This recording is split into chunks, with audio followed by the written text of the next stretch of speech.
রাজশাহীর পুঠিয়ায় বানেশ্বর কলা হাটে ড্রামটাকে ধাক্কায় মোটরসাইকেলে থাকা বাবা ও ছেলে নিহত হয়েছেন।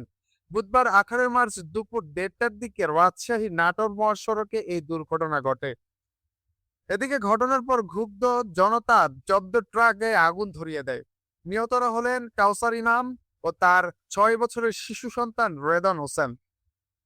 প্রত্যক্ষদর্শীদের দেয়া তথ্য মতে বাবা ছেলে বানেশ্বর থেকে চারঘাটে নিজ বাড়ির দিকে যাবার সময় ট্রাকের সাথে মোটরসাইকেলের মুখোমুখি সংঘর্ষ হলে ঘটনাস্থলে 2 জন মারা যান।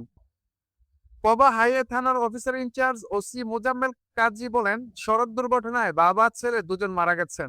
ট্রাকটি জব্দ করা হয়েছে, চালক ও হেলপারকে গ্রেপ্তারে কাজ করা হচ্ছে। এ বিষয়ে আইনগত ব্যবস্থা গ্রহণ করা হবে। Sakib Khandakar, FBN news desk.